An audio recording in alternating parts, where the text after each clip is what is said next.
ओम शांति। जैसा कि हम और आप सभी जानते हैं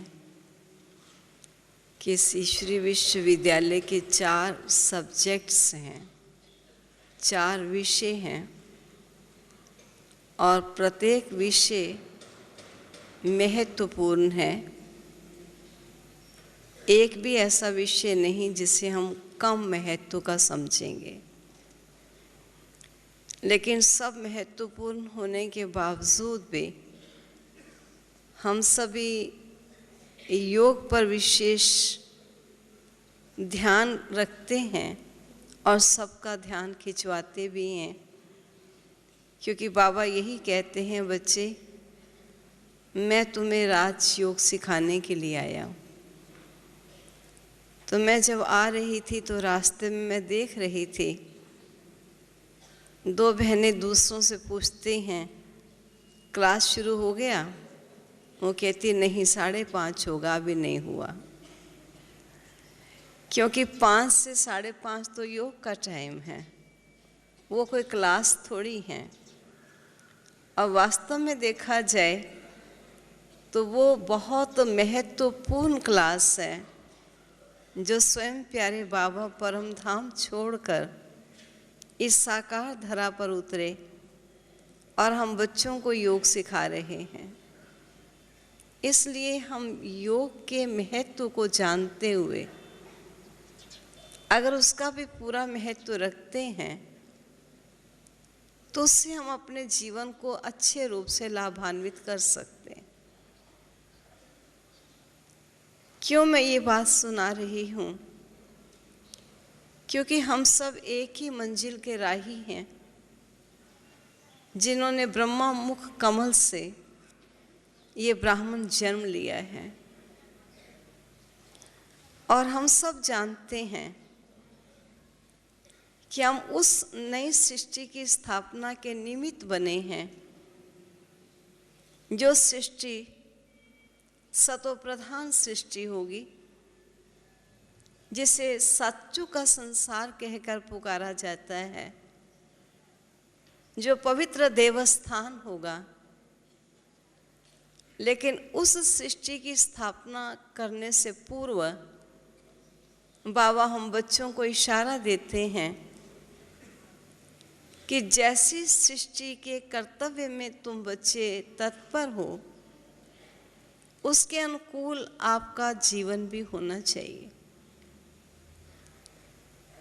क्योंकि हम देखते हैं जब कोई महान आत्मा का वर्णन किया जाता है तो कहने में आता है, महान आत्मा वह है जिसका मन, वचन और कर्म एक बराबर हो, अर्थात जिसके गुण, कर्म और स्वभाव एक समान हो। जैसे गुण हैं वैसे ही कर्म होने चाहिए, और जो कर्म वो प्राणी करता है वह उसका स्वभाव होना चाहिए।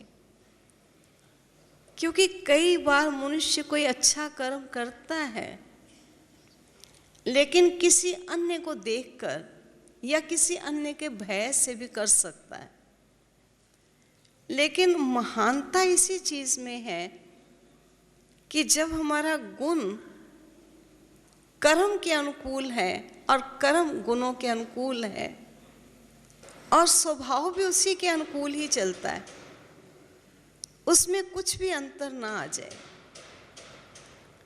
लेकिन यहाँ ब्राह्मण जीवन में एक बात देखने में आती है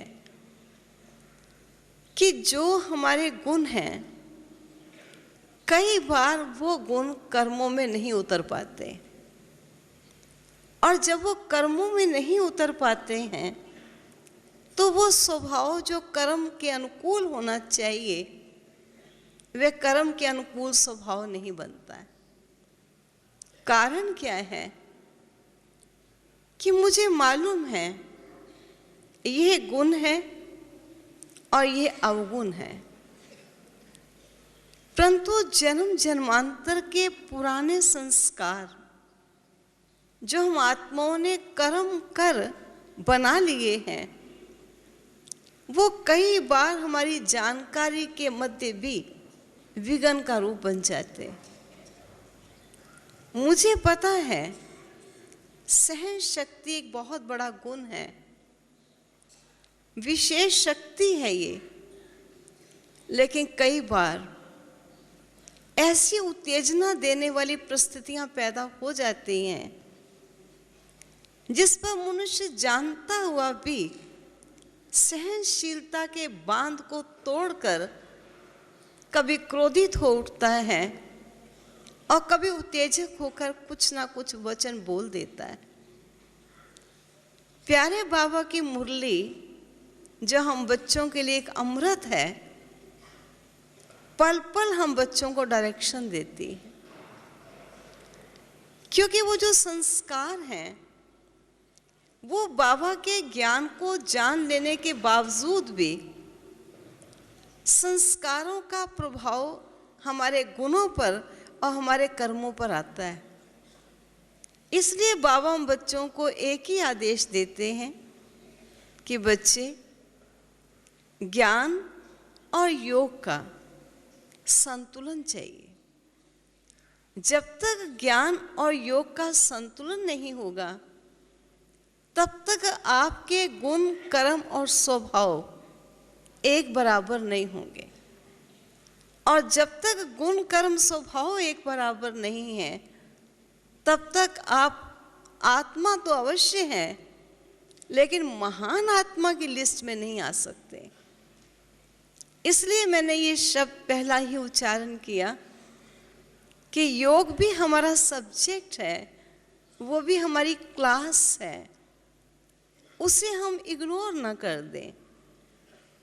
क्योंकि अगर बिना योग लगाए आप ज्ञान सुनते भी हैं तो कण रस तो अवश्य हो जाएगा और ऐसा भी लगेगा बात बड़ी अच्छी कही है, लेकिन वो जीवन में धारण करने की क्षमता ना होने के कारण सुनने तक अच्छी है लेकिन सुन लेने के पश्चात विस्मृत हो जाएगी।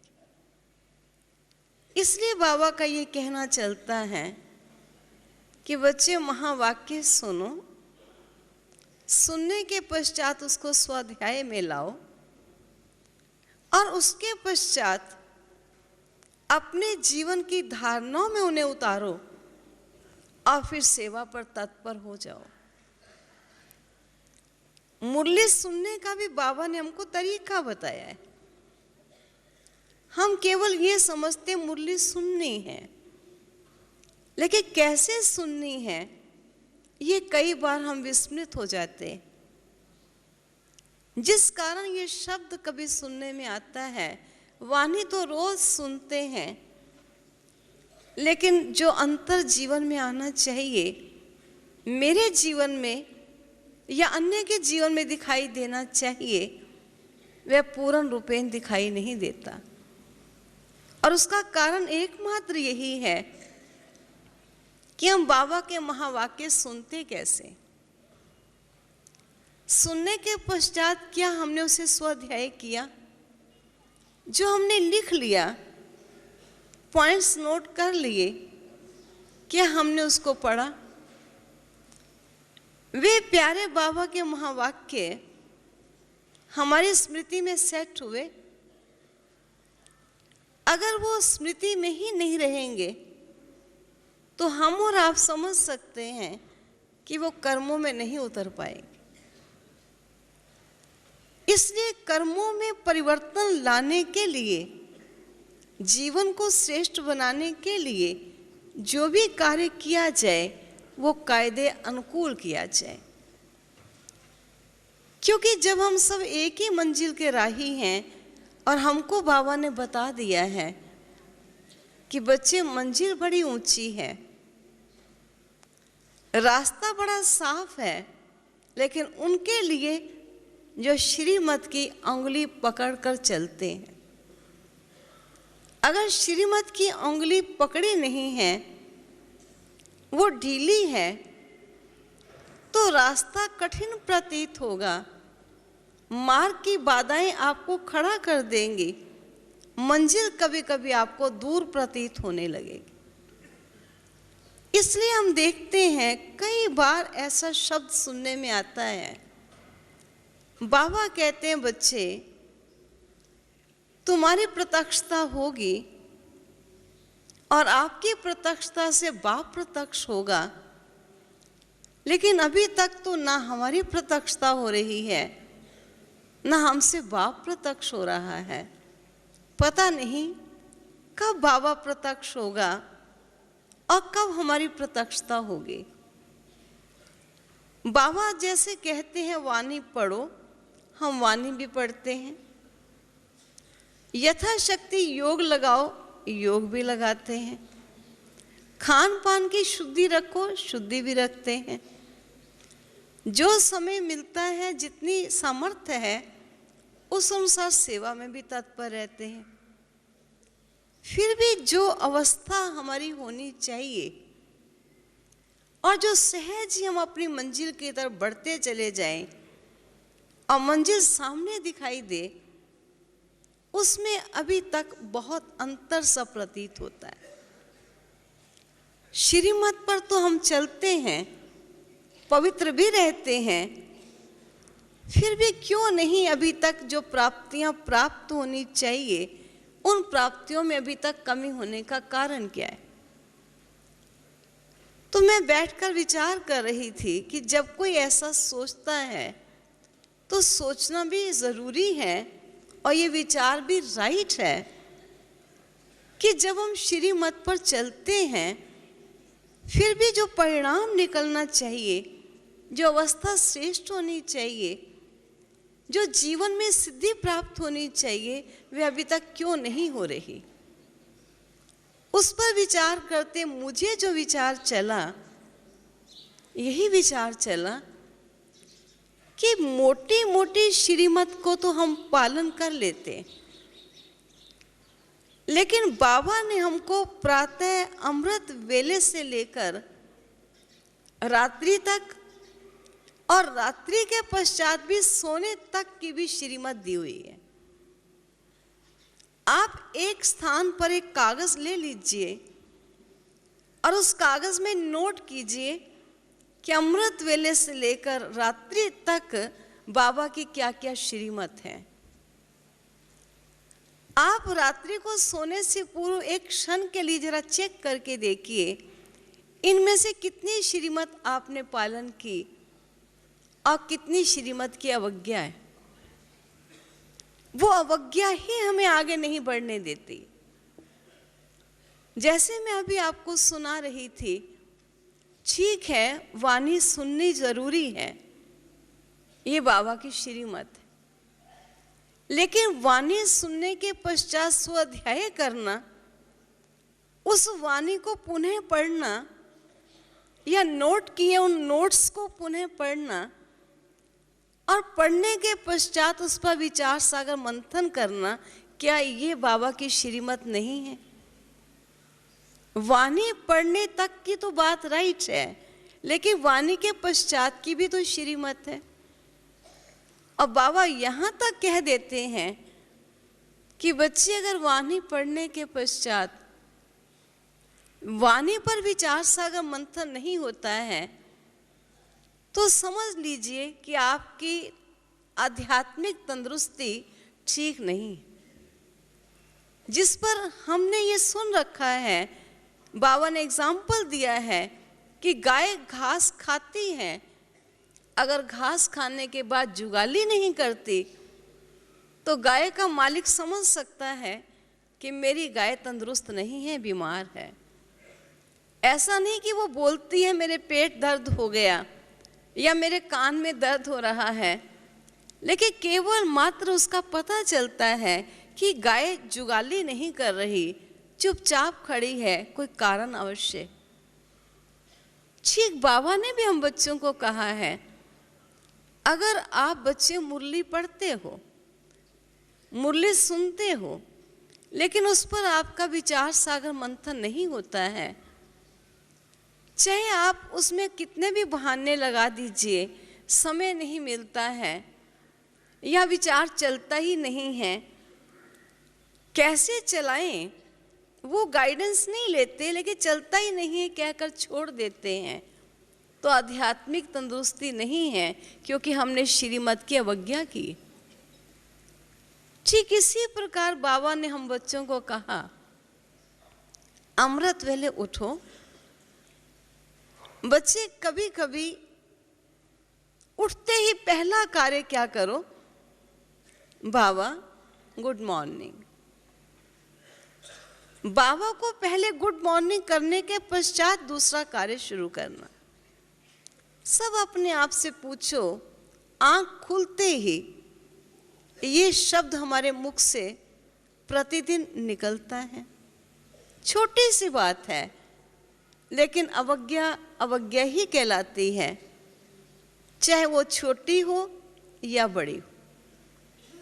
कहते भी हैं महारथी के लिए, हाथी के लिए वो चींटी ही उसके प्राण खत्म करने का कारण बनती। अगर वो चली जाए कान में तो समाप्त हो सकता है इतना बड़ा हाथी। ठीक महान आत्मा जब हम बनना चाहते हैं तो छोटी सी अवज्ञा को भी हम अवज्ञा ना समझें, उसे बहुत बड़ी बात समझें, तब हमारे जीवन में परिवर्तन आ सकता है। ठीक बाबा हम बच्चों को कहता है कि बच्चे, जब तुम स्नान करते हो या शारीरिक दिनचर्या प्रारंभ करते हो तो उसे प्रारंभ करते समय क्या क्या सोचो। मैं सब बातें रिपीट नहीं करना चाहूँगी, वे तो आप सबके पास भी नोट्स होंगे, और ना हो तो अव्यक्त वाणियों की बुक्स बन चुकी हैं। साकार बाबा के द्वारा महावाक्य जो उच्चारण हुए उनकी भी बुक्स बन चुकी हैं, आप देख सकते। क्षण क्षण की श्रीमत बाबा ने दी और अपना एग्जाम्पल देते रहे साकार बाबा कि मैं जब स्नान करने जाता हूँ, अरे बच्चे कभी तो मुझे बाबा स्नान कराता है और कभी मैं बाबा के रथ को स्नान कराता हूँ, क्योंकि जब ये तन मैंने बाबा को दे दिया तो ये तो बाबा का तन हुआ। तो कभी मैं बाबा के तन को स्नान कराता हूँ और ये हाथ बाबा के हैं, तो कभी बाबा लोटी लेकर के, मैं ट्रस्टी शरीर का हूँ तो मेरे शरीर को स्नान कराते। ऐसे भिन्न रूपों से याद का तांता बना रहे, ये बाबा ने हम बच्चों को श्रीमत दी। बाबा हम बच्चों को विशेष सुनाते, जब किसी से बात करते हो तो बच्चे आत्मा अन्य आत्मा से बात करती। सारा दिन ये स्मृति कितना समय हमको रहती। रात्रि को सोने से पूर्व बाबा की हम बच्चों को आज्ञा है कि सारा दिन की दिनचर्या अगर लिखते नहीं तो कम से कम चेक कर लो, और जहां देखो ऐसी भूल कोई जीवन में हो जाती है और बार बार वो कर्म इंद्रिय हमें धोखा दे देती है, उसे चेक करके विशेष याद में बैठकर अपने में बल भरो, दृढ़ता लाओ, और दृढ़ता के पश्चात बाबा की याद में, बाबा के वतन में सो जाओ। तो सारे दिन की दिनचर्या के मध्य जो बाबा ने हम बच्चों को श्रीमत दी हुई हैं, अगर वो श्रीमत का पूर्ण रूपेण पालन नहीं करते हैं तो अवस्था बढ़ती हुई दिखाई नहीं देती, और हम समझते हम पालन तो कर रहे हैं। पवित्रता हमारी केवल मात्र ब्रह्मचर्य की नहीं है। शुद्धि केवल मात्र प्याज लहसुन मीट अंडा ना खाना ही अनाज की शुद्धि नहीं है, लेकिन किस स्मृति में रहकर भोजन खाना है और किस स्मृति में रहकर भोजन बनाना है, ये हम बातें भूल जाते हैं। बाबा ने कुछ ही दिन हुए महावाक्य उच्चारण किए कि बच्चे, अगर तेरे में मोह नहीं है तो तू कहीं भी सेवा करने जा सकता है। अगर तेरे में मोह है तो तू सेवा के योग्य नहीं। ये बाबा ने उस दिन केवल एक ही विकृति पर इशारा खिंचवाया। बाबा हमेशा ही हम बच्चों को कोई ना कोई कमजोरी अगर आपके जीवन में है तो आप सेवा कैसे करेंगे, जिस पर बहुत अच्छी बात है कि जैसे एक इंजेक्शन होता है इंजेक्शन की सुई अगर स्टेरलाइज नहीं की जाए, अगर उसे बॉयल नहीं किया जाए, ठीक ना किया जाए, और किसी को इंजेक्शन लग जाए तो इन्फेक्शन उस मनुष्य को होने का भय रहता है, क्योंकि सुई स्वच्छ नहीं थी। बाबा भी हम बच्चों को कहते हैं, अगर आपकी निज की अवस्था अच्छी नहीं है, ठीक नहीं है, शक्तिशाली नहीं है, और आप मुझ बाबा का ज्ञान, क्योंकि अगर आप सुई हो तो मैं दवाई हूं, अगर इस सुई के द्वारा ये दवाई किसी अन्य को जाएगी तो आपकी अवस्था जैसी होगी वो इन्फेक्शन दूसरे को होने का भय होगा। इसलिए बच्चे, सेवा करने से पूर्व अपनी स्थिति को चेक करते रहो, कहीं आपके संस्कार का प्रभाव किसी अन्य आत्माओं पर ना आ जाए। क्यों मैं ये सब बातें सुना रही हूं? क्योंकि हम सब चले हैं नई दुनिया बनाने के लिए और नई दुनिया का मालिक बनने के लिए। बाबा ने हम बच्चों को बता दिया है, नई दुनिया का मालिक बनने से पूर्व आपको क्या क्या करना होगा। हम वो भी लिस्ट बना लें, जिस पर बाबा ने कहा है, देह अभिमान के बने हुए संस्कारों को समाप्त करना होगा, देह और देह के संबंधों की लगाव की वृत्तियों को अंत करना होगा, जन्म जन्मांतर 21 जन्मों के लिए आपको अपनी कमाई को जमा करना होगा, पूर्व के किए हुए कर्मों के जो खाते सिर पर बोझ के रूप में हैं, उन बोझों को उतारना होगा और नए जीवन के लिए गुणों का खजाना इकट्ठा करना होगा। ये बहुत कुछ हमें करने के लिए बाबा ने इशारे दिए हुए। हम अपने से पूछें कि हम जाना तो चाहते हैं सच्चों की सृष्टि में,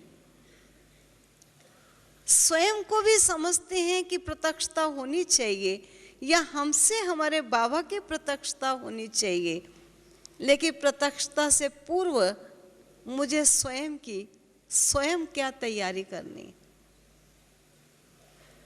क्या अपने संस्कारों के परिवर्तन से मैं आत्मा संतुष्ट हूं,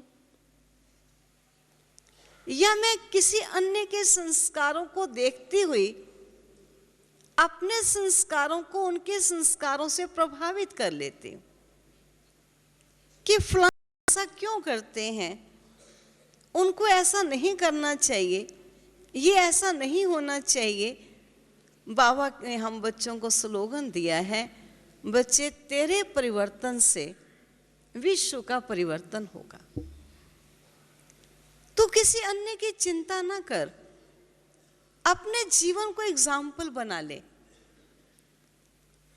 क्योंकि आज हम देखते हैं ज्ञान सुनते हैं हम, लेकिन केवल मात्र ज्ञान से हम परिपूर्ण नहीं बन सकते हैं।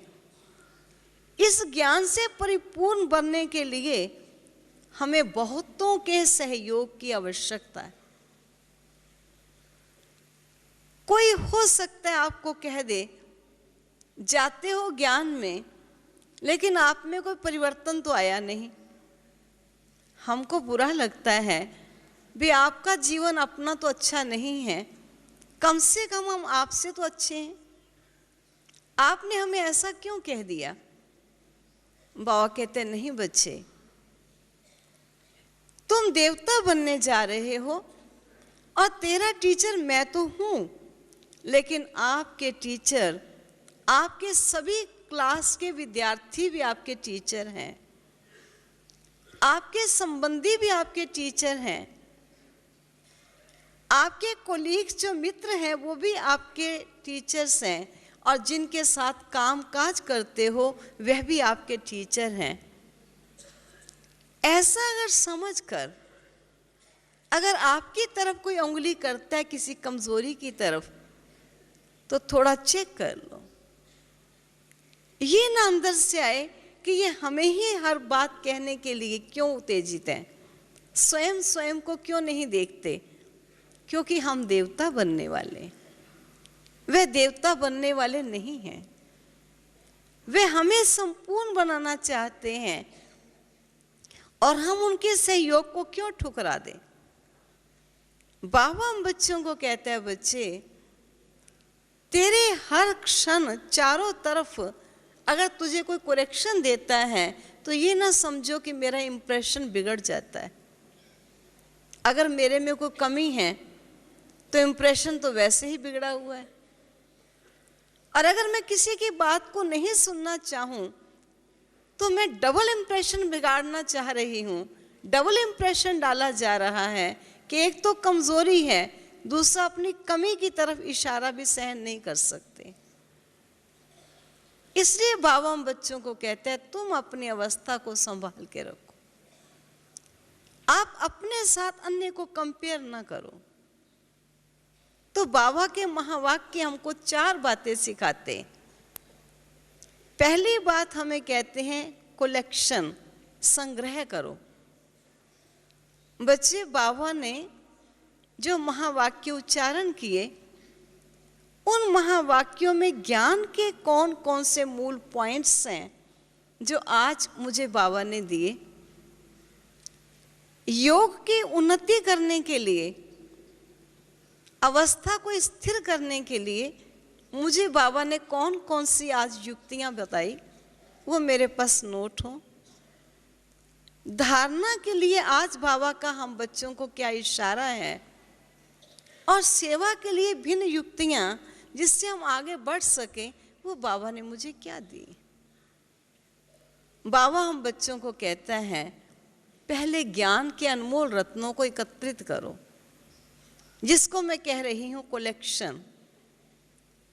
संग्रह करें। फिर उसके पश्चात आता है करेक्शन। संग्रह करने के पश्चात हम उस ज्ञान, योग, धारणा और सेवा के अनुकूल अपने आप को देखें कि जिसमें मेरी कमी है उस कमी को मुझे दूर करना है और ज्ञान के अनमोल वचनों से अपने जीवन को संपन्न बनाना है। और तीसरी बात बाबा हम बच्चों को यही बताते हैं कि जब आपने ज्ञान के अनमोल वचनों को अपने में एकत्रित किया है और अपने जीवन को करेक्शन में ला करके अपने जीवन की त्रुटियों को, कमजोरियों को, कमियों को समाप्त करने के लिए आपने पूरा अटेंशन दिया है, तब आपका कनेक्शन अर्थात बाप से संबंध जुड़ सकता है। और जब आपका कनेक्शन बाप से जुटेगा तब आप परफेक्शन की स्थिति को प्राप्त कर सकते हो। इसलिए 4 स्टेप्स मैं सुना रही हूं। Connection, collection, connection, correction and perfection. चारों चीजें हम देखें। पहले रत्नों को इकट्ठा करें, फिर रत्नों को लाकर अपने जीवन में करेक्शन करें। कोई कमी तो नहीं है इनके अनुकूल, मेरा जीवन जहां ना हो उसको वही चेंज कर लें। फिर बाबा के साथ संबंध जोड़ें, क्योंकि आत्मा जब हल्की होती है तब उसका संबंध बाप से जुड़ सकता है। और जब बाबा से संबंध जुड़ता है तो जो हम में कमियां होती हैं वो कमियां हमारी दूर होती चली जाती। कई बार क्लास कराने का मौका मिला तो मैं ये बात हमेशा सुना देती हूँ कि कभी कभी हम ऐसा समझते हैं कि जितनी हम में शक्ति है भाई उतना ही तो हम काम करेंगे। जब हमें शक्ति इतनी नहीं है तो हम क्या करें। बाबा कहते हैं नहीं बच्चे, बाबा तुमको बार बार कहता है योग बाप से शक्ति लेने का साधन है। आप किसी भी कार्य को अपने समर्थ अनुसार ही अगर करना चाहते हो तो फिर बाबा से योग लगाकर शक्ति किस लिए लेना चाहते हो। शक्ति लेने का तात्पर्य यही आता है कि हम चाहते वो हैं जो बाबा हमको कहता है, लेकिन समर्थ न होने के कारण हम कर नहीं पाते। लेकिन बाबा जो कहते हैं मुझे करना वही है, उससे रिंचक भी इधर या उधर मुझे नहीं होना है, क्योंकि सत्य एक है और सत्य की बताई हुई बातें ही सत्य हैं, अन्यथा अन्य कुछ सत्य है ही नहीं। तो जब सत्य एक बाबा है तो बाबा सत्य ने जो मुझे बताया है मुझे करना वही है। और बाबा के साथ इतना कनेक्शन जोड़ते चले जाएं। बाबा कहते हैं जो समर्थ तेरे में नहीं होगी वो समर्थ मैं तुझे दूंगा। तो अनुभव करके तो देख। अगर केवल तू बाबा की श्रीमत को सुनते सुनते रिजेक्ट कर दे, बाबा कहते हैं बच्चे सुबह 4 बजे उठो, रात को लेट सोते हैं, 4 बजे कहाँ नींद खुल सकती है। बाबा कहते हैं यथा योग सेवा में भी समय देते रहो। अपने घर के कार्य ही पूरे नहीं हो पाते हैं, धन की शक्ति इतनी नहीं जो अपने परिवार को ही संपूर्ण रूपेण चला सके, तन में इतना बल नहीं जो अपना घर ही पूरा बना सके, बाबा की सेवा में कहाँ देंगे। स्वयं ही डिसीजन ले लेते हैं और बाबा की श्रीमत को रिजेक्ट कर देते हैं। नहीं, बाबा कहता है तुझे बाबा की सेवा में संपूर्ण रूपेण तत्पर होना है। और मुझे संपूर्ण ये लक्ष्य है कि बाबा आपकी आज्ञा सिर माथे, जैसे आपने कहा मुझे वैसे ही करना है। जितना कर सकते हैं करते जाएं, लेकिन याद की यात्रा को बढ़ाते जाएं। और जितना याद का बल बढ़ता जाएगा उतना श्रीमत को संपूर्ण रूपेण पालन करने में आत्मा को समर्थ मिलती जाएगी। और जितनी आत्मा में समर्थ आती है उतना उतना श्रीमत के अनुकूल उसका जीवन बनता चला जाता है। कभी भी हम ये ना समझें कि मेरे में शक्ति नहीं है, मेरे में शक्ति नहीं है, सर्वशक्तिवान में तो शक्ति है। बहुत सुंदर बाबा ने हम बच्चों को कहा हुआ है, बच्चे जब योग में बैठो तो अपने को आत्मा समझ कर बैठो। हम ये कंप्लेंट कर देते हैं योग भी तो लगता नहीं, जितना लगना चाहिए उतना लगता नहीं है। लेकिन जितना मुझे आत्म स्थिति में स्थित होना चाहिए, क्या मैं उतना हो रही हूं या हो रहा हूं? योग नहीं लगता ये कंप्लेंट तो ठीक है, लेकिन आत्मा का संबंध परमात्मा से जोड़ना, इसका नाम योग है। और अगर सारा दिन आत्म विस्मृति है और चले बाबा की याद में बैठकर अपने को आत्मा समझने के लिए, तो आत्म स्थिति नहीं बन पाती है, याद का रस नहीं आता है। और कई बार आत्मा निराश और उदास हो जाती है कि योग लगता नहीं। बाबा ने हम बच्चों को बहुत सुंदर सुंदर बातें बताई, जिस पर मैं एक लेख पढ़ रही थी अपनी ही कोई किताब से, तो बड़ा अच्छे रूप से बताया हुआ था कि जो जैसा होता है उसको उसका आकर्षण आता है।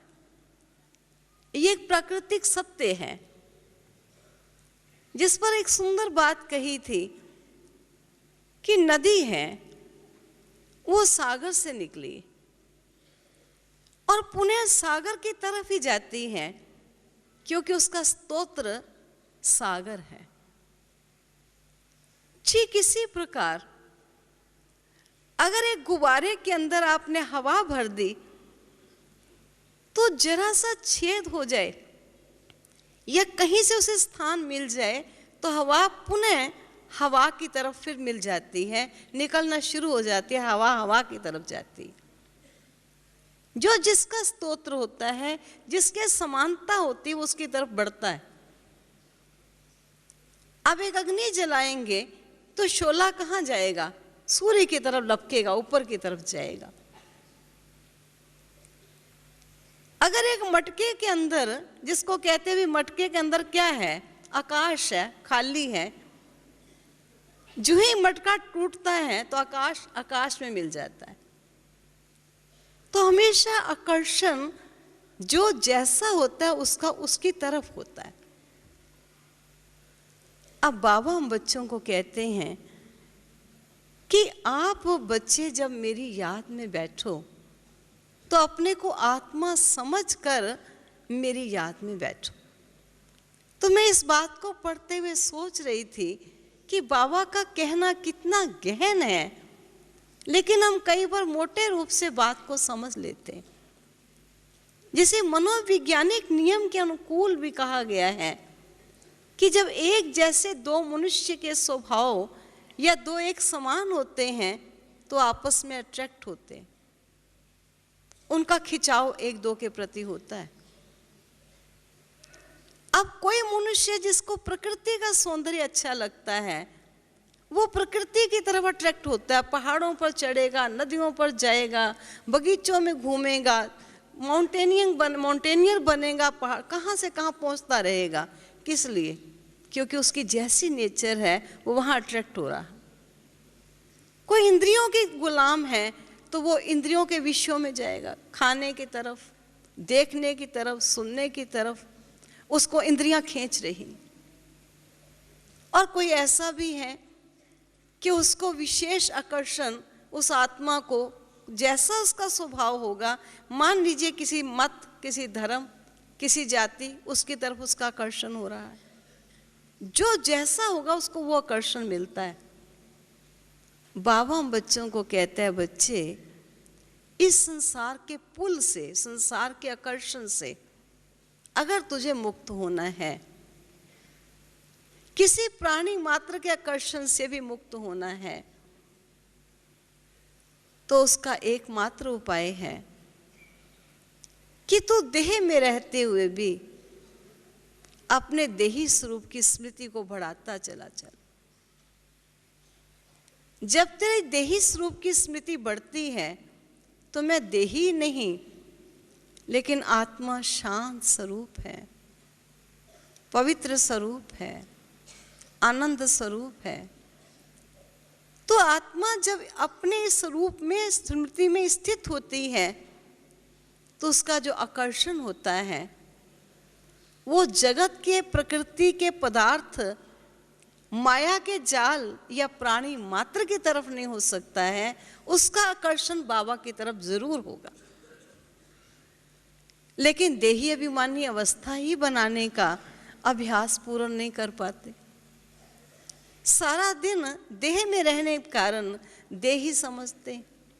और साकार बाबा हम बच्चों को बताते थे, बच्चे जिस क्षण बाबा ने बाबा को ये बताया कि तू आत्मा है, ये नाशवान चोला तू नहीं है, बस उसी क्षण बाबा को ऐसा लगा कि जैसे कोई मूर्छित सचेत हो गया हो, सोया हुआ जाग गया हो, अंधे को आंखें मिल गई हों। ऐसा बाबा को प्रतीत हुआ कि अरे मैं कौन हूं और मैं किसका हूं। वो बुद्धि का योग जाने लगा। बाबा ने कोई मेहनत नहीं की कि देह से बुद्धि का योग हटाओ, अब देह के संबंधों से हटाओ, अब देह के धंधों से हटाओ, अब देह के पदार्थों से हटाओ। बाबा कहता है ये प्रोसेस बड़ा लंबा है, ये दुनिया में करते करते वहीं के वहीं पड़े हैं। बाबा तो तुम बच्चों को लिफ्ट से मंजिल की तरफ ले जाना चाहता है, और लिफ्ट तुम्हें एक ही देता है, तुम केवल मात्र जो तुम हो वही तुम स्वयं को समझ लो। और इतना ही नहीं, साथ ये भी कहता है जो हो और जहां के हो। कई बार ये याद रहता है मैं आत्मा हूं, लेकिन फिर हूं तो यहां हूं। वो कहते जब तू पाठ में है तो शरीर को चोला समझ पाठ अदा कर, लेकिन जिस समय तू पाठ में नहीं है तब तू अपने घर में है। क्योंकि आत्मा का घर जो ज्योति देश है, स्वतः ही जैसे मैंने कहा मटका टूटता है तो टूटने पर वो जो आकाश है वो आकाश में मिल जाता है। ठीक इसी प्रकार देह अभिमान से जब आत्मा निवृत्त होती है और देही स्वरूप में जब आती है तो वो बाप के पास, बाप के घर में होती, क्योंकि वही घर है जहाँ टोटल स्टिलनेस है, मूवमेंट नहीं, मानो हरकत नहीं है, कोई चीज हमें डिस्टर्ब करने वाली वहां नहीं है, केवल मात्र ज्योति स्वरूप आत्मा और ज्योति बिंदु प्यारा बाबा है। बाबा कहते हैं ये स्मृति तेरी याद को स्थायी बनाएगी। तो योग को स्थायी बनाने के लिए देही अभिमानी अवस्था के अभ्यास की जरूरत है। श्रीमत पर संपूर्ण रूपेण चलने की आवश्यकता है। चलते फिरते ना केवल मैं आत्मा हूँ, लेकिन सर्व विश्व में जो भी व्यापक मानव चोले में हैं सब आत्माएं हैं। ये अभ्यास को बनाते जाओ, बनाते जाओ बच्चे, ऑटोमेटिकली तुम्हें बाप की तरफ, बाप के घर की तरफ कशिश होती रहेगी। और जब बाप और बाप के घर की तरफ कशिश होगी तो ये जो देह और देह संबंध जो अपनी तरफ खींचते रहते हैं उनकी खिंचावट नहीं होगी, लेकिन उनमें रहते हुए अपनी ड्यूटीज को सही रूप से पूरा कर पाएंगे, क्योंकि बाबा की श्रीमत पर आप चल रहे। और बाबा हमको कहता है कि हर आत्मा अपने ओरिजिनल स्वरूप में बहुत शांत, बहुत शुद्ध है, बहुत पवित्र है। बच्चे उनको उस स्वरूप में ही देखना। ये कमियां तो रावण की दी हुई कमजोरियां हैं, जो रावण ने अपना साम्राज्य मानव के ऊपर संभाल लिया, लेकिन आत्माओं का ओरिजिनल स्वरूप बहुत शुद्ध और बहुत पावन। उससे क्या होगा कि बाबा के साथ कनेक्शन जुड़ने से आत्मा में शक्ति आएगी और कभी क्वेश्चन मन में नहीं उठेंगे। जिस पर बड़ा सुंदर सुनाते हैं कि नेपोलियन की सेना बहुत थोड़ी थी, लेकिन नेपोलियन ने उनको ऑर्डर दिया कि सागर में जाओ, रस्सा बना लो। किसी ने कहा, अरे सागर में रस्सा बना के तुम इधर से उधर चले जाओगे, सागर में रस्सा कैसे बनेगा? कहा, ये हमारा कमांडर जाने, इस पर हमें बुद्धि नहीं चलानी। हमें जो ऑर्डर मिला है, ऑर्डर इज ऑर्डर, हमें वो काम करना है। बाबा कहते, मेरे बच्चे कई बार अपनी मन मत मिक्स करने लगते हैं। निश्चय का मानो निश्चय, निश्चय के अंदर संशय नहीं। बुद्धिवानों का बुद्धिवान जो कहता है वो सत्य ही कहेगा, उसकी बात में असत्यता हो नहीं सकती। मेरी बुद्धि का लेवल, स्तर अभी तक इतना नहीं पहुंचा जो मैं बाबा की सब बातों को जैसे वो कह रहे हैं वैसे समझ पाऊं, लेकिन मैं बाबा की कही हुई बात में संशय नहीं ला सकती।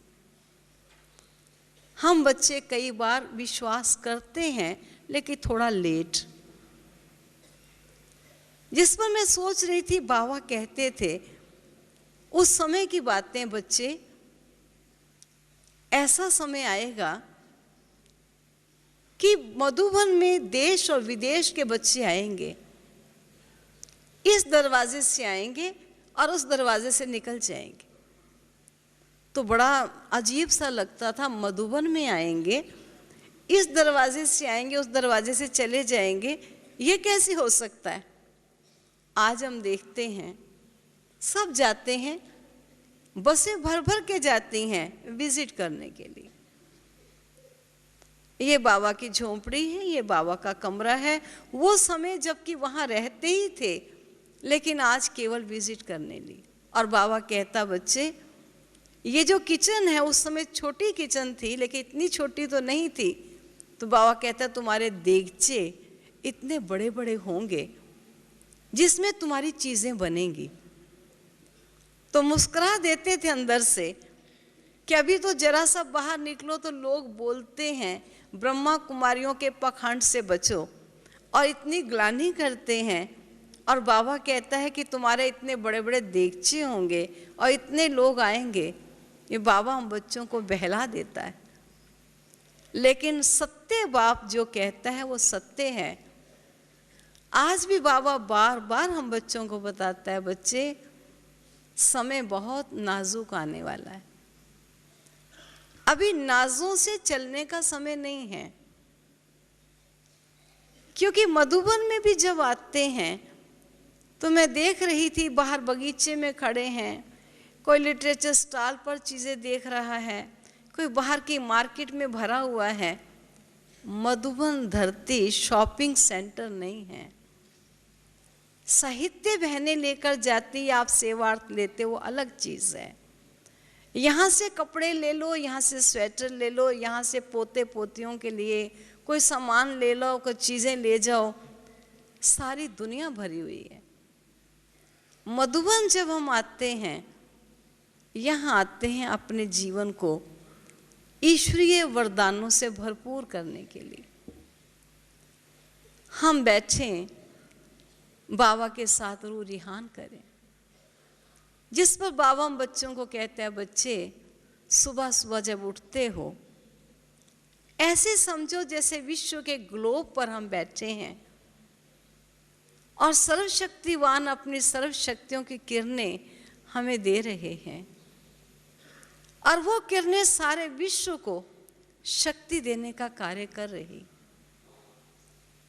बाबा के ये सुने हुए महावाक्य हम यहाँ प्रैक्टिकल में अनुभव करके जाएं, अपने कुछ अनुभव को बढ़ा कर जाएं। जो प्रवृत्ति में परिवार में रहते हुए हम कई कार्य नहीं कर सकते हैं, यहाँ उस कार्य को करने की इतनी क्षमता बढ़ाकर जाएं जो हमें ऐसा लगे कि ये सब करना तो बहुत सहज है, ये हो सकता है। हम मधुबन इसलिए आते, मधुबन इसलिए नहीं आते कि चलो सारी क्लास इकट्ठी होकर आई, अब थोड़ी आपस में बैठें गपशप मारें। वो बहुत जगह हैं गपशप मारने, लेकिन बाबा का घर है, एक बाप दूसरा ना कोई। यहाँ केवल मात्र एक शिव बाबा से संबंध जोड़कर उस प्रभु का मुझे अनुभव करना है। बाबा हम बच्चों को कहते हैं, कभी ये ना समझो, एक तो बात है कि अपने में करेक्शन लाते रहो, दूसरी बात है कभी ये निरुत्साहितता ना आ जाए कि जीवन में जो परिवर्तन आना चाहिए आ नहीं रहा, पता नहीं आएगा भी कि नहीं आएगा। बाबा कहते हैं, बाप के महावाक्य सत्य हैं। तू रास्ते में चल रहा है मंजिल पर जाने के लिए, हो सकता है तेरा मार्ग ही ऐसा है जिसमें कहीं बाधाएं हैं, कहीं विघ्न हैं, कहीं विभिन्न संस्कार आएंगे, कहीं स्वभाव आएंगे, कहीं नीचे उतरना होगा, कहीं ऊपर चढ़ना होगा, लेकिन घबराना नहीं। जब बाप ने ये कह दिया कि मैंने तुम्हें सारे विश्व से चुना है, तो उसकी चॉइस गलत नहीं हो सकती। उसने मुझे चुना है, जरूर मेरे में जो विशेषताएं हैं वो उसने देखी हैं, और उसने मुझे कह दिया है, तेरे मस्तक पर चमकता हुआ सफलता का तिलक मैं देख रहा हूं। सफलता तेरा जन्मसिद्ध अधिकार है बच्चे, भूल नहीं जाना। आने दीजिए विघ्न, आने दीजिए बाधाएं, घबराए नहीं। कभी मार्ग से लौट जाने का ना सोच ले, खड़े ना हो जाएं। ये रास्ता है, इस रास्ते को तय करना है, और जीवन में विभिन्न प्रकार के अनुभव मुझे बढ़ाने हैं। आज कई बार प्रोग्राम्स होते हैं तो हम कभी कहते हैं आज हम किसी का अनुभव रखेंगे। अनुभव हम किसका रखना चाहते हैं? जिसके जीवन में कितनी प्रकार की बाधाएं और कई प्रकार की परीक्षाएं, कई प्रकार के विघ्न आए, लेकिन कैसे उन्होंने उन बाधाओं को, उन विघ्नों को, उन परिस्थितियों को ज्ञान और योग के बल से सामना किया और पार करते हुए मंजिल की तरफ बढ़ते चले जा रहे हैं। तब हम कहते हैं इनका अनुभव हम सबको सुनाना चाहते हैं। और अगर कोई कहे कि हम तो जब से ज्ञान में आए हैं, कोई विघ्न नहीं, कोई बाधा नहीं, कोई परीक्षा नहीं, ठीक चल रहे हैं, सब सहयोग देते हैं, सब इकट्ठे ही चलते हैं, तो हम कहते हैं ठीक है, अच्छा है आपका अनुभव, लेकिन पब्लिक में सुनाने योग्य तो नहीं है ना। सेवा के अर्थ कई आत्माओं को अनुभवी भी बनना है। इसलिए बाबा कहते हैं परीक्षाएं ना समझो, ऐसा समझो बाबा हम बच्चों को अनुभवी बनाने के लिए आया है और हमारे अनुभव को बढ़ाना चाहता है। हम अपने अनुभव को बढ़ाकर आगे बढ़ते चले जाएं। ये ना मन में आ जाए कि पता नहीं मंजिल पर पहुंच पाएंगे कि नहीं। बाबा कहते हैं मेरा हाथ तेरे सिर पर है, बच्चे कभी घबराना नहीं। तेरे अपने भी पराये बन जाएंगे, तुझे प्यार देने वाले भी नफरत करने लग जाएंगे, तेरे सहयोगी भी सहयोग छोड़ देंगे, लेकिन कभी हार ना मान लेना। याद रखना सफलता मेरा जन्म सिद्ध अधिकार है। जिस बाबा को हमने हाथ दिया है वो सदा साथ देगा। ऐसा कभी संकल्प ना आए कि पता नहीं क्या होगा। जब भी हम बाबा के महावाक्य सुनते हैं तो बाबा यही कहता है, बच्चे मेरे बच्चों को तो सब कुछ पता है, बच्चों को सब कुछ पता है। और बच्चे कभी ये कह दे पता नहीं, तो ये भी एक प्रकार से बाप की इंसल्ट करना है। हम हैं कौन? शेर का बच्चा बकरी से नहीं डरता, शेर का बच्चा शेर है, चाहे वो छोटा सा बच्चा क्या न हो। हम भी तो सर्वशक्तिवान के बच्चे, ऑलमाइटी अथॉरिटी के बच्चे। बाबा कहते तुझ आत्मा में सब शक्तियां भरपूर हैं, केवल उन्हें जगाने की आवश्यकता है। जिसका मैं उदाहरण सुनाती हूँ, बहुत समय की बात, क्योंकि हर एक के अंदर गुण हैं, लेकिन बाबा ने हमें गुणों को जगाने का एक तरीका बता दिया। दुनिया ने वो तरीका नहीं जाना। जिस पर एक समय था जब जयप्रकाश नारायण जी ने कुछ डाकुओं को समर्पित कराया था, और समर्पित करा लेने के पश्चात उन्हें ओपन जेल में रखा गया था और कुछ आध्यात्मिक संस्थाओं को आमंत्रित किया गया था कि इनके संस्कारों के परिवर्तन के लिए अगर कुछ आध्यात्मिक शिक्षा इन्हें मिल सके तो अच्छी बात है। हमारे विद्यालय को भी निमंत्रण मिला था और लगभग 4 मास तक बाहर कमरे लेकर के उन ओपन जेल में बड़े बड़े जो डाकू थे उनकी सेवा की गई।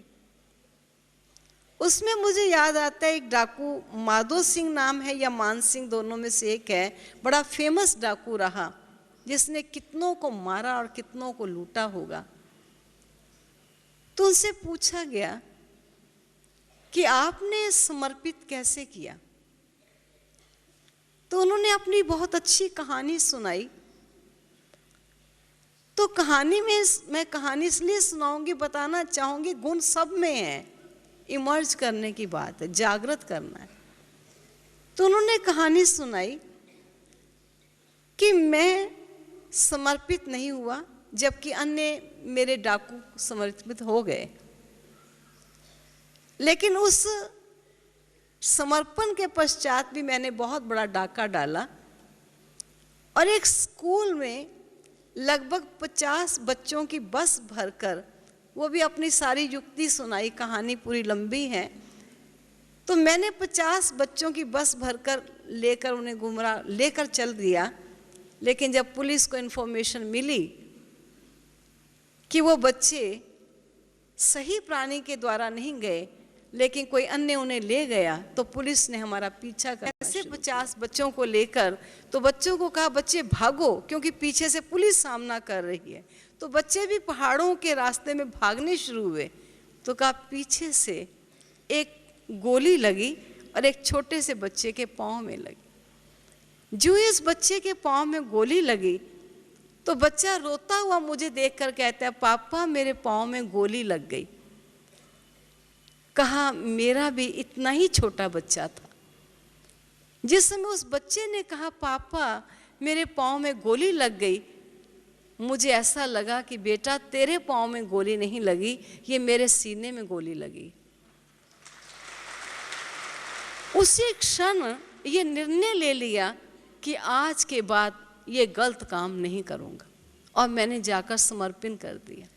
मेरा कहने का ये भाव है, चाहे को डाकू है या बुरा है, लेकिन गुण उसके अंदर भी हैं, क्योंकि आत्मा का मूल स्वभाव है। केवल जागने की बात है कि वो कैसे जागें।